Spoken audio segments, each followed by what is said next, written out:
নমস্কার বন্ধুরা, আশা করছি তোমরা ভালো আছো। আজকে আমরা উদ্ভিদের পরিবহন এর ব্যাপারে জানবো, ঠিক আছে? তো চলো জানা যাক উদ্ভিদের পরিবহনটা কি। তো উদ্ভিদের পরিবহন হচ্ছে এমন একটা প্রক্রিয়া যার মাধ্যমে উদ্ভিদের মাটি থেকে শোষিত জল, খনিজ লবণ, খাদ্য, গ্যাস, উৎসেচক, হরমোন ইত্যাদি উদ্ভিদের দেহের বিভিন্ন অংশে পৌঁছে দেয়। তাকে উদ্ভিদের পরিবহন বলে, ঠিক আছে? এটা এক ধরনের ডেলিভারি সিস্টেমের মতো, ঠিক আছে?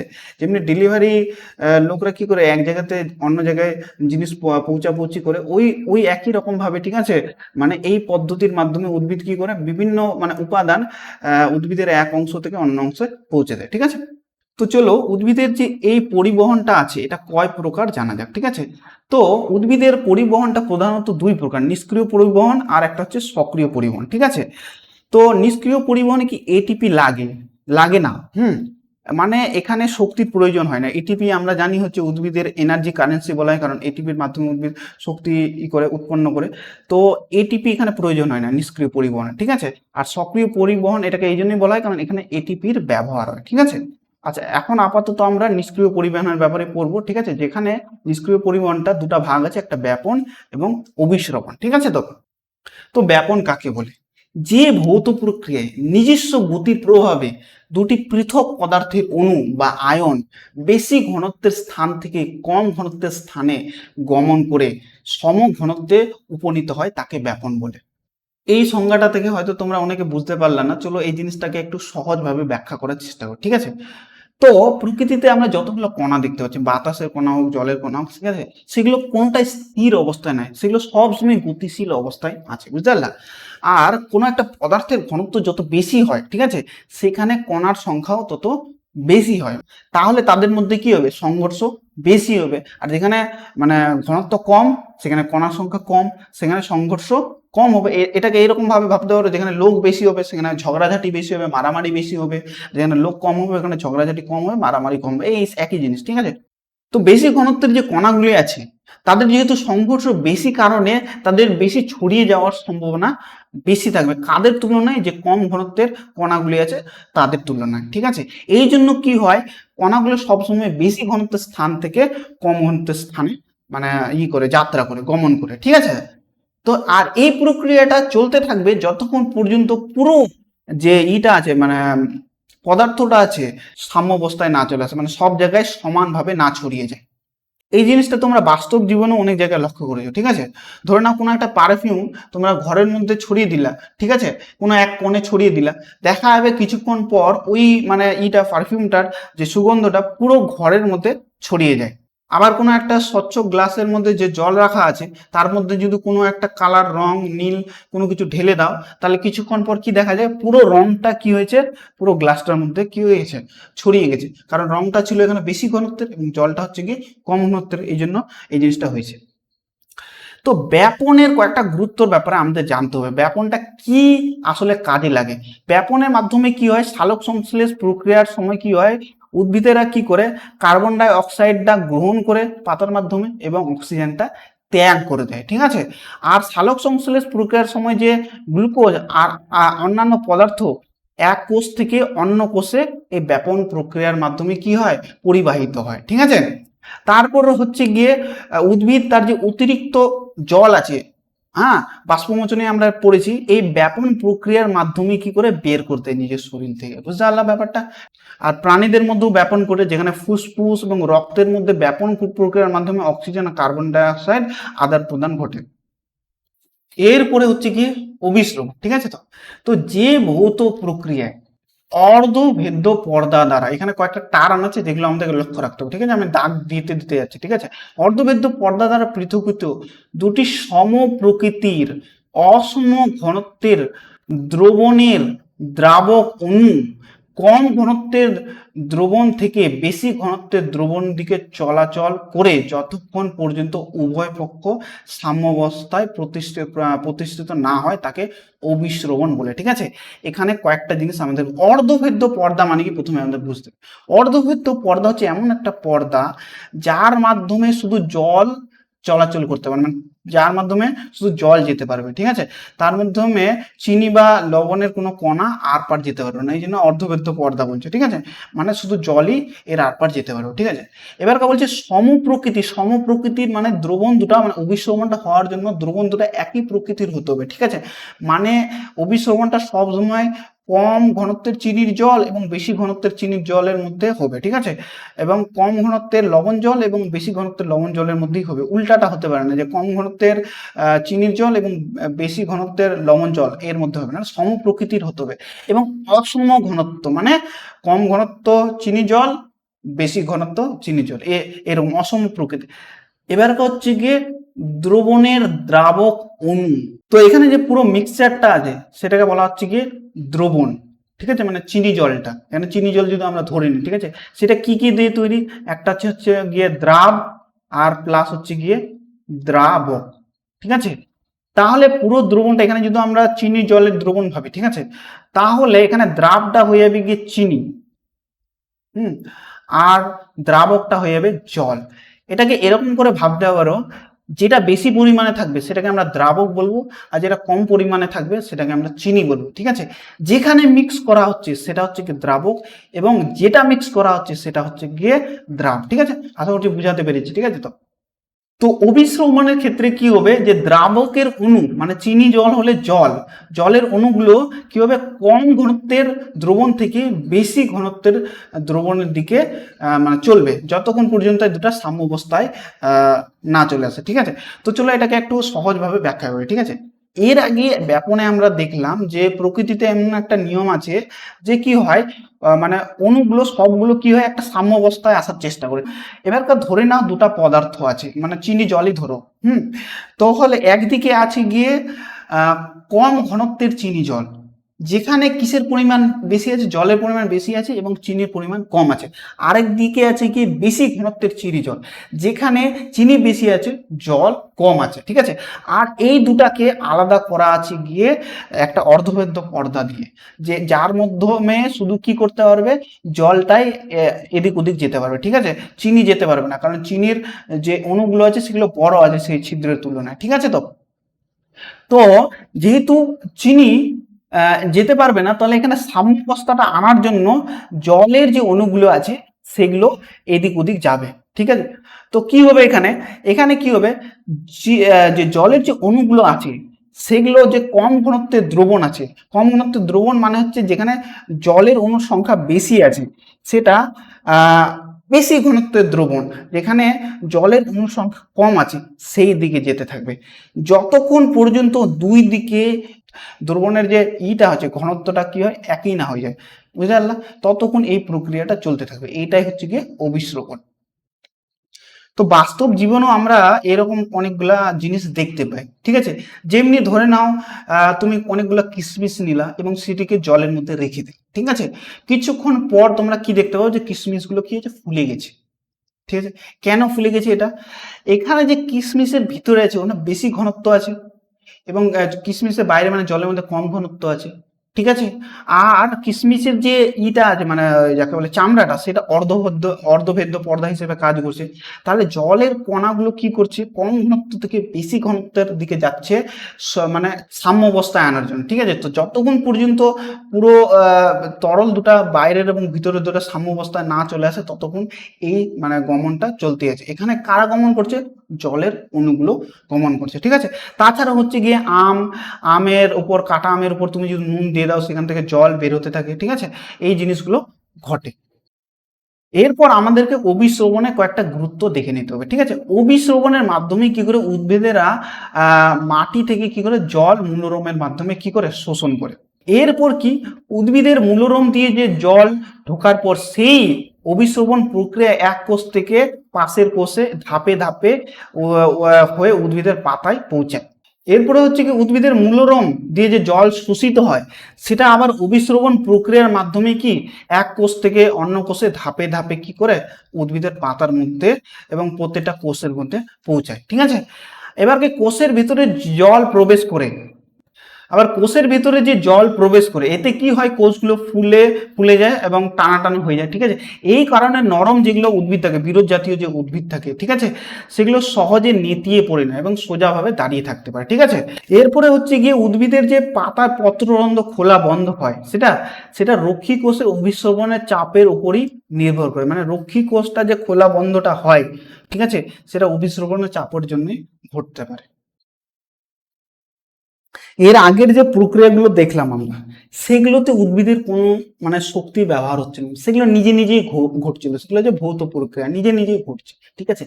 কিন্তু এক্ষেত্রে সক্রিয় পরিবহনের ক্ষেত্রে এখানে উদ্ভিদের শক্তি ব্যবহার হয়, ঠিক আছে। তাহলে সক্রিয় পরিবহন কি, যে শারীরবৃত্তিক প্রক্রিয়ায় উদ্ভিদ নিজস্ব বিপাকীয় শক্তি বা এটিপি ব্যবহার করে মাটির কৌশিক জলে থাকা প্রয়োজনীয় খনিজ লবণ কম ঘনত্ব স্থান, মানে মাটি থেকে অধিক ঘনত্ব স্থান কোষের ভেতরে শোষণ করে, তাকে সক্রিয় পরিবহন বলে, ঠিক আছে। তো উদ্ভিদদের কেন সক্রিয় পরিবহনের প্রয়োজন, ঠিক আছে। মানে দেখুন, মাটি যে আছে সেখানে খুবই কম পরিমাণে খনিজ থাকে, যেখানে খনিজের ঘনত্ব অনেক কম, কারণ খনিজগুলো এদিক ওদিক এক জায়গাতে জড় অবস্থায় থাকে না, এদিক ওদিক ছড়ানো ছিটানো থাকে, ঠিক আছে। কিন্তু উদ্ভিদের মূলের মধ্যে প্রচুর পরিমাণে খনিজ থাকে, কারণ এর আগেও উদ্ভিদ অনেক খনিজ টেনেছে, ওখানে জমা রেখেছে, ঠিক আছে। বুঝলে, নর্মালি কি হয়, ব্যাপন এবং অভিস্রবণে মানে কম ঘনত্ব থেকে বেশি ঘনত্বের দিকে চলে যায়, ঠিক আছে। কিন্তু এর যদি উল্টাটা করতে হয়, সেটা তো আর নিজে নিজে হবে না, তখনকার কি করতে হয়, উদ্ভিদদেরকে নিজে থেকে কিছু শক্তি খরচ করতে হয়, এটিপি ব্যবহার করতে হয়, ঠিক আছে। এইভাবে কি করে উদ্ভিদরা সক্রিয় পরিবহন করে, ঠিক আছে।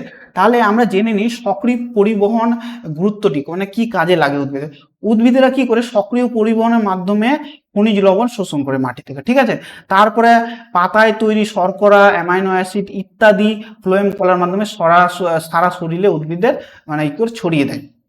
তাহলে আমরা যদি সব পুরো যা কিছু পড়লাম সেটার একটা যদি সামারি পড়ি, তাহলে আমরা যেটা জানতে পারলাম সেটা হচ্ছে ব্যাপনের মাধ্যমে কি হয়, গ্যাসের আদান প্রদান হয় মেনলি উদ্ভিদের, ঠিক আছে।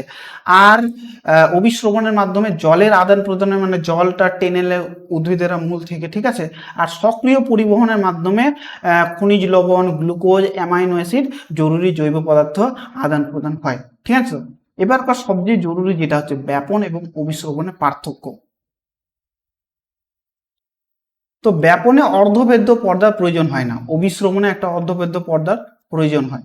ব্যাপনে পদার্থের অণুগুলি বেশি ঘনত্বের স্থান থেকে কম ঘনত্বের স্থানের দিকে ছড়িয়ে পড়ে। অভিস্রবণে কি হয়, দ্রাবকের অণুগুলি মানে জল, হ্যাঁ, চিনি জল যুক্ত থাকে, ওইরকম দ্রবণ থাকে, তা কম ঘনত্ব যুক্ত দ্রবণ থেকে বেশি ঘনত্ব যুক্ত দ্রবণের দিকে ছড়িয়ে পড়ে, ঠিক আছে। আর ব্যাপনের ক্ষেত্রে কি হবে, ব্যাপনের ক্ষেত্রে হচ্ছে বিষম প্রকৃতির মিশ্রণে ঘটতে, মানে যে কোনো মিশ্রণ মানে যে কোনো তুমি মিশ্রণ নিয়ে নাও, ঠিক আছে। জল চিনি নিয়ে নাও, চিনি লবণ নিয়ে নাও, যে কোনো মিশ্রণ দিলেই তার মধ্যে কি হবে, ব্যাপনটা হবে। অভিস্রবণের ক্ষেত্রে সেটা হবে না, ভিন্ন প্রকৃতির লাগবে না, সম প্রকৃতির হতে হবে দ্রবণ, মানে চিনি জল, কম ঘনত্বের চিনি জল, বেশি ঘনত্বের চিনি জল, কম ঘনত্বের লবণ জল, বেশি ঘনত্ব, এদের মধ্যেই হবে, ঠিক আছে। আলাদা ঘনত্বের হলে হবে না, ঠিক আছে। তো এর আগে আমরা যেটা পড়লাম ব্যাপন, অভিস্রবণ, সক্রিয় পরিবহন, সেগুলো ছিল উদ্ভিদের পরিবহন প্রক্রিয়া, ঠিক আছে। এখন আমরা যেটা পড়বো উদ্ভিদের পরিবহন কলা, সেটা দু রকমের হয়, একটা হচ্ছে জাইলেম আর একটা হচ্ছে কি ফ্লোয়েম, ঠিক আছে। জাইলেমের মাধ্যমে যে কোনো উপাদানগুলো নিচ থেকে উপর দিকে যাবে, ঠিক আছে। ফ্লোয়েমের মাধ্যমে যে কোনো উপাদান নিম্নমুখী বলা এটা ঠিক হবে না, সব দিকেই যাবে, ঠিক আছে। তো এবার এটার মধ্যে তোমাদের হয়তো কনফিউজ হতে পারে যে মানে উদ্ভিদের প্রক্রিয়া কলা, এটার মধ্যে কনফিউজ হতে পারে, একটা উদাহরণের মাধ্যমে বুঝি, ঠিক আছে। ডেলিভারিটা যে হচ্ছে, ধরলাম জিনিসপত্রের ডেলিভারি হচ্ছে, ঠিক আছে। তো তো ডেলিভারিটা প্রধানত গাড়ির মাধ্যমে হয়, তো গাড়ি একটা প্রক্রিয়া, একটা মাধ্যম, ওর মাধ্যমে যাচ্ছে ডেলিভারি, ঠিক আছে। আর যে রাস্তাটা হচ্ছে সেটা হচ্ছে গিয়ে এখানে কলা, জাইলেমা ফ্লোয়েম, এই রাস্তাটার দিয়েই যাবে জিনিসগুলো। তো এটা হচ্ছে জাইলেম আর ফ্লোয়েম, যে রাস্তাটা দিয়ে যাবে ওটার নাম হচ্ছে জাইলেম আর ফ্লোয়েম। আর যেই প্রক্রিয়ার মাধ্যমে যাচ্ছিল, ধরো গাড়ির মাধ্যমে যাচ্ছিল, কোনো ট্রেনের মাধ্যমে যাচ্ছিল, ট্রাকের মাধ্যমে যাচ্ছিল, সেগুলো হচ্ছে প্রক্রিয়া, ঠিক আছে। আশা করছি এখানে কনফিউশন হবে না, ঠিক আছে। তো জাইলেমটা বোঝার আগে একটু মূলের গঠনটা আমরা দেখে নিই। তো একটা মূলের গঠনকে যদি আমরা অনুবীক্ষণ যন্ত্রের মধ্যে রাখি, তাহলে এইরকম একটা গঠন আমরা দেখতে পাই, ঠিক আছে। তো তোমরা এখানে যে এক্স ধরনের একটা গঠন দেখতে পাচ্ছ, ঠিক আছে, মানে এই লাল লাল যে অংশটা দেখতে পাচ্ছ সেটাই হচ্ছে গিয়ে জাইলেম, ঠিক আছে। আর যে হলুদ হলুদ যে অংশগুলো দেখতে পাচ্ছ, ঠিক আছে, এটা হচ্ছে গিয়ে ফ্লোয়েম, বুঝা গেল। আর মূলের যে বাইরের অংশটা সেটাকে বলা হয় এপিডার্মাস, সবচেয়ে বাইরের লেয়ার যেখানে মূলরোমগুলো থাকে, ঠিক আছে। এরপরে হচ্ছে গিয়ে কর্টেক্স, ঠিক আছে। আমাদের এত জরুরি জানার দরকার আছে, ঠিক আছে, আশা করছি বুঝে গেছো, ঠিক আছে। এরপরে জাইলেমের যদি আমরা গঠনটা দেখি, হ্যাঁ, তাহলে এর প্রধানত চারটা অংশ আমরা দেখতে পাবো, ঠিক আছে। আর এই চারটার মধ্যে ফ্যাসেল যেটা আছে এবং ট্রাকিয়ার যে আছে, এর মাধ্যমে কি হয় যে পদার্থগুলো মানে চলাচল করে, জল খনিজ লবণ চলাচল করে, ঠিক আছে। বাকি যে জাইলেম প্যারেনকাইমা আছে এবং প্যারেনকাইমাতে মানে জমা থাকে খাবার দাবার গুলো, ঠিক আছে। আর হচ্ছে গিয়ে আর জাইলেম যে ফাইবার আছে সেটা কি করে, জাইলেম যে পুরো ইটা আছে, কলাটা আছে, সেটা দৃঢ়তা প্রদান করে। এইবার জাইলেম কাকে বলে, ঠিক আছে। উদ্ভিদের যে জটিল স্থায়ী কলা, এদেরকে স্থায়ী কলা কেন বলা হয়, এদের মানে কোষ বিভাজন হবে না, মানে স্থায়ী আছে, বুঝলা। তো তো স্থায়ী কলা মূল দ্বারা শোষিত জল এবং খনিজ লবণ মূল থেকে কাণ্ড, পাতা এবং উদ্ভিদের অন্যান্য অংশে পৌঁছে দেয়, তাকে জাইলেম বলে, ঠিক আছে। এইবার এই প্রক্রিয়াটা একটু ইন্টারেস্টিং আছে, মানে জাইলেমের মাধ্যমে কিভাবে জল আর খনিজ লবণটা মানে মানে কিভাবে পৌঁছায়, পাতার মধ্যে পৌঁছায়, ঠিক আছে। প্রধানত এর দুটা ধাপ আছে। তো কি হয়, মাটির যে কৌশিক জল আছে সেটা অবিশ্রবণ প্রক্রিয়ার মাধ্যমে কি মূলে শোষিত হয়, আর খনিজ লবণগুলো কি হয় মানে যে সক্রিয় পরিবহনের মাধ্যমে মূলরোমে প্রবেশ করে, ঠিক আছে। আর পরে গিয়ে এই যে জল আর খনিজ লবণ থাকে সেটা মিক্স হয়ে যায়, সেটা কি বলা হয় রস বা স্যাপ, ঠিক আছে। এরপরে এই স্যাপটা কি হয় মূলের যে কর্টেক্স আর এন্ডোডার্মিস যে আছে অতিক্রম করে জাইলেমে পৌঁছায়। এরপর সেই তরলটা জাইলেম নালীতে পৌঁছানোর পর, ঠিক আছে, সেটা কি করে উদ্ভিদের পাতা এবং অন্যান্য অংশে প্রয়োজনীয় অংশে পৌঁছে যায়, ঠিক আছে। কিন্তু এইটা যে পৌঁছায় এর জন্য মানে জাইলেমের মধ্যে তিনটা শক্তি যারা এই জলটাকে টানে, এই তিনটা শক্তি কি কি, প্রধানত হচ্ছে কি বাষ্পমোচন টান, হ্যাঁ, জলের অণুর সংযোজন এবং অসংযোজন বল, এবং হচ্ছে কি মূলের চাপ, ঠিক আছে। চলো এই তিনটা বলকে এক এক করে জানি, ঠিক আছে। তো উদ্ভিদের যে বাষ্পমোচন প্রক্রিয়া আছে তার জন্য একটা টান সৃষ্টি হয় জাইলেমের মধ্যে, ঠিক আছে। এই ঊর্ধ্বমুখী টানের জন্যই কি হয় যে খনিজ লবণ মিশ্রিত জল আছে জাইলেমে উপরে উঠতে থাকে, পাতার মধ্যে এটা পৌঁছে যায়, বুঝলে। তারপরে মানে যে অণুগুলো আছে, এরপরে একটা বলের ব্যাপারে জানতে হবে, সংযোগ বল। এখানে কি হয়, সংযোগ বল একই পদার্থের যে অণুগুলো আছে ওদের মধ্যে মানে যুক্ত হয়ে আকর্ষণ যে ধর্ম আছে সেটাকে সমসংযোগ বল থাকে। তো জলের মধ্যেও এগুলো থাকে, যেহেতু জলের অণুগুলো মানে একই অণু আছে, এই আকর্ষণ বলের জন্য তারা একে অপরের সঙ্গে কি থাকে শক্তভাবে যুক্ত হয়ে থাকে। এর ফলে তারা একটা জলে একটা স্তম্ভ তৈরি করে কিসের মধ্যে, জাইলেমের মাধ্যমে, ঠিক আছে। অপর দিকে কি করে আবার একটা অসম সংযোগ বল আছে, মানে ভিন্ন ভিন্ন পদার্থের মধ্যে যে মানে আকর্ষণ বল, অণুগুলোর মধ্যে যে আকর্ষণ বল, অসম সংযোগ বল, তার জন্য কি হয় এই যে জলের কণাগুলো আছে সেগুলো জাইলেমের যে বাহিকার যে দেওয়াল আছে সেখানে আটকে থাকে এবং অভিকর্ষর বিপরীত দিকে উঠতে থাকে, ঠিক আছে। আর একটা বল আছে যেটা হচ্ছে গিয়ে মূলের চাপ, ঠিক আছে।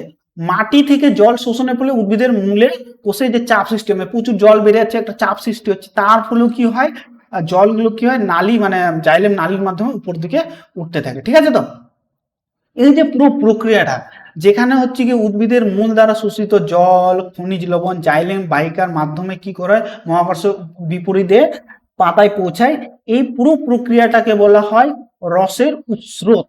তো আমরা এখানে জাইলেমের প্রধান কাজটা কি বুঝলাম, যে মূল দ্বারা কি করবে জল এবং জলের দ্রবীত যে খনিজ লবণ উপাদান সেটা পাতা এবং অন্যান্য অংশে পৌঁছানো, এটা হচ্ছে জাইলেমের প্রধান কাজ। জাইলেমের পর এবার একটু ফ্লোয়েমের ব্যাপারে আমরা জেনে নিই, ঠিক আছে। ওর আগে আমরা একটু এর গঠনটা হালকা করে দেখে নিই, ঠিক আছে। তো এর মধ্যে মানে ফ্লোয়েমের যে গঠন আছে ওর মধ্যে যেটা সবচেয়ে জরুরি অংশ এটা হচ্ছে এই জায়গা ফাঁকা জায়গাটা, এইটাকে বলা হয় সিবনল, ঠিক আছে, সিব টিউব, ঠিক আছে। এর মাধ্যমে বিভিন্ন যে উপাদানগুলো হয় ফ্লোয়েমের মাধ্যমে যাতায়াত করে, ঠিক আছে। তো তো চলো ফ্লোয়েম কাকে বলে দেখা যাক। তো যে জটিল স্থায়ী কলা, ঠিক আছে, মাধ্যমে পাতায় প্রস্তুত খাদ্য মানে গ্লুকোজ, ঠিক আছে, উদ্ভিদের বিভিন্ন অঙ্গে পরিবাহিত হয় তাকে ফ্লোয়েম বলে, ঠিক আছে। তাহলে ফ্লোয়েমের মাধ্যমে কিভাবে খাবারগুলো বিভিন্ন অঙ্গে পৌঁছায় চলো দেখা যাক, ঠিক আছে।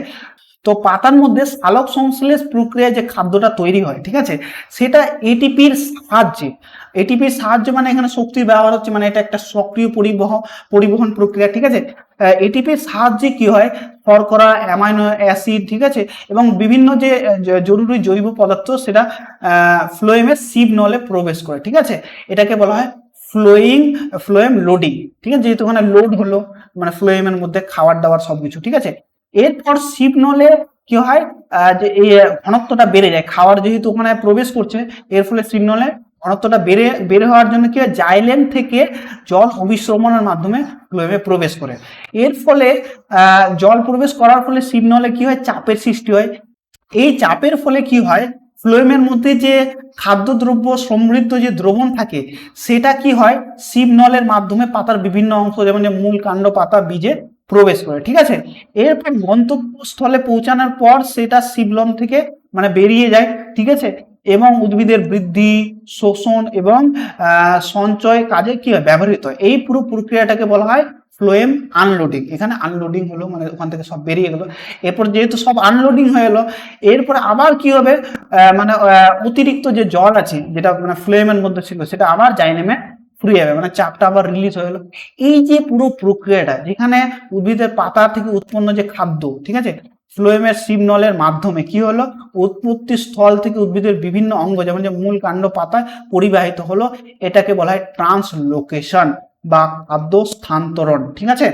এখান থেকে আমরা যেটা বুঝতে পারলাম, ফ্লোয়েমের এখানে প্রধান কাজ হচ্ছে মানে সালোক সংশ্লেষে যে খাবারটা তৈরি হয়েছে সেটা হচ্ছে কি উদ্ভিদের বিভিন্ন অংশে পৌঁছে দেওয়া। এর ফলে কি হবে, পুষ্টি, শক্তি এবং বৃদ্ধি উদ্ভিদের নিশ্চিত করা হবে। এটা বিভিন্ন জায়গায় সঞ্চিত অঙ্গে সেগুলোকে জমা রাখা, ঠিক আছে। যেমনি মানে জাইলেমের ক্ষেত্রে ছিল জাইলেম প্যারেনকাইমা, মানে ফ্লোয়েমের ক্ষেত্রে ফ্লোয়েম প্যারেনকাইমা, সেখানে খাবারগুলো কি হয়, জমা থাকছে। এবারকার জাইলেম এবং ফ্লোয়েমের পার্থক্যটা আমাদেরকে জানতেই হবে, ঠিক আছে, খুবই জরুরি এটা, ঠিক আছে। তো জাইলেমে কি হয়, জাইলেমের মাধ্যমে জল আর খনিজ লবণ কি হয়, পরিবাহিত হয়।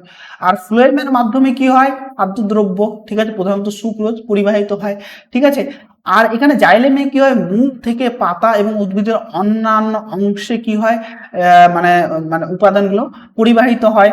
আর এখানে ফ্লোয়েমের ক্ষেত্রে পাতা থেকে উদ্ভিদের বিভিন্ন অংশে কি হয়, মানে উপাদানগুলো, যেগুলো উপাদান মানে খাদ্য উপাদানগুলো পরিবাহিত হয়। আর জাইলেমের যে পরিবহন আছে সেটা হয় একমুখী, নিচ থেকে উপর দিকে, এটাই আর কিছু না, সবসময় নিচ থেকে উপরে, ঠিক আছে। আর ফ্লোয়েমের যে পরিবহন এটা দ্বিমুখী বা সর্বমুখী বলতে পারো, মানে সব দিকেই যায়, ঠিক আছে, মানে সর্বমুখী বলা ঠিক হবে, ঠিক আছে।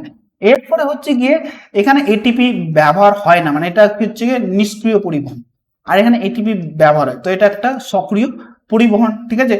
অধিকাংশ এখানে যে কোষগুলো আছে সেগুলো হচ্ছে মৃত, আর এখানে অধিকাংশ গুলো যে কোষ আছে সেগুলো হচ্ছে কি সক্রিয়।